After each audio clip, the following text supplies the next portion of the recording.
If it ain't broke, don't fix it is a flawed phrase, but Part 5's ending makes it very tempting to say. Parts 2, 3, 4, and basically 6 ended with head-on fights between the main characters and the main antagonist. All of them have great endings. Part 7 almost ended like this and almost had a great ending, but it decided to do something different and failed horribly. I can't decide which has a worse ending between Part 5 and 7, but in this video, I'll focus on 5. Just because the story has a good ending doesn't mean it's well written, and just because the story has a bad ending doesn't mean it's poorly written. Part 5 and 6 are perfect examples of this. Vento Aureo wanted a good ending so bad that it ended up sacrificing writing quality for this. Meanwhile, Stone Ocean just let things happen. Araki thought that Diavolo's ability was so invincible that the protagonist needed an ass-pull power boost, but I believe that this was avoidable. The biggest problems in this part are that Gold Experience Requiem is a Deus Ex Machina, and the stand arrow in this part is retconned. Starting with GER, a Deus Ex Machina is an unexpected power or event saving a seemingly hopeless situation, especially as a contrived plot device in a play or a novel. GER was an unexpected power because the audience and the characters had no idea what his power would be until it was actually used. GER is also a contrived plot device because it came deliberately rather than naturally. The concept of Requiem stands were created for the sole purpose of defeating King Crimson. This is apparent in the timing and placement of its introduction. Only after Bucciarati fought Diavolo and the characters decided that this ability was invincible was the concept of Requiem introduced. To make matters worse, this was a retcon. A retcon is a piece of new information that imposes a different interpretation on previously described events. The stand arrow has gone through quite a few retcons over the course of JoJo. In Part 3, it gave people stands. It was retconned towards the end of Part 4 when it could suddenly give a stand user a new ability by stabbing themselves again. It was retconned twice in Part 5. Stands were previously described as a manifestation of psychological energy, but Part 5 changes it to a virus. Part 5 also adds the concept of Requiem stands by stabbing a stand. So far, Part 5 is concluded with a retcon and a Deus Ex Machina, but my issues don't stop there. The whole final battle with Diavolo was terrible. Instead of having a straightforward battle like the other parts, the characters, including Diavolo, have to deal with the nonsense of Chariot Requiem for most of the third act. This kind of ability might have been interesting as a mid-boss, but not as the final confrontation.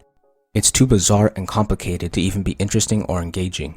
We barely even get a final battle because the characters are too busy chasing the stand arrow. What we do get, which can barely be called a fight, is an awful, contrived, one-sided stomp that lasts less than a minute. GER's ability is the most uncreative ability I've seen, solidifying Giorno as a Gary Stu. He doesn't have some cool or complex ability that takes strategy and skill to bring out its full potential. No, instead he gets the power to revert all things to zero. This ability takes no effort or creativity to use and is just broken for no reason. Could Araki really not come up with something creative to counter King Crimson?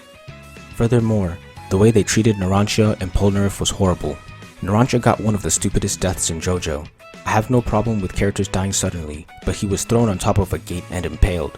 Why couldn't Diavolo just punch a hole through him? Polnareff was treated even worse. Araki brought back an old and beloved character, only to make him look stupid.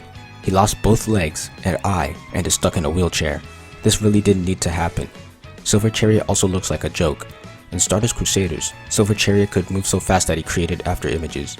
In Vento Aureo, he looks like a coward.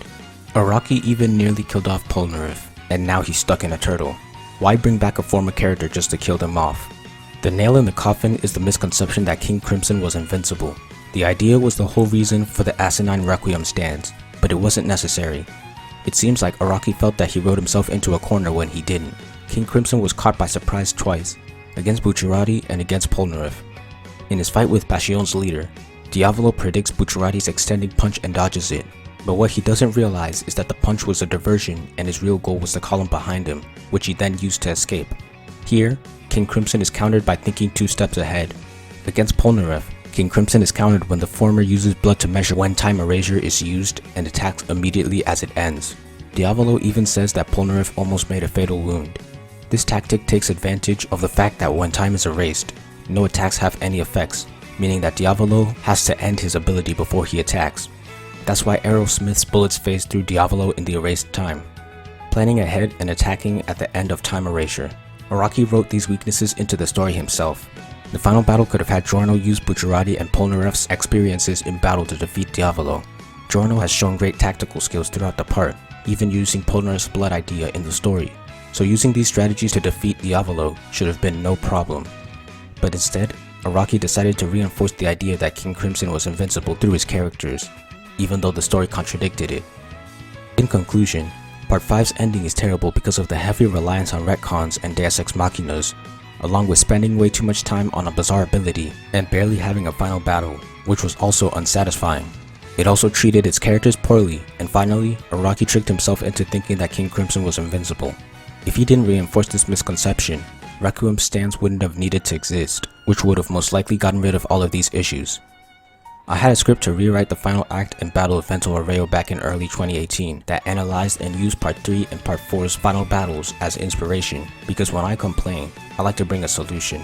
But Giorno's powers rely on an extensive knowledge in biology, so I couldn't write the fight. But I might try in the future. Thank you for watching. Please remember to like, share, comment, and subscribe.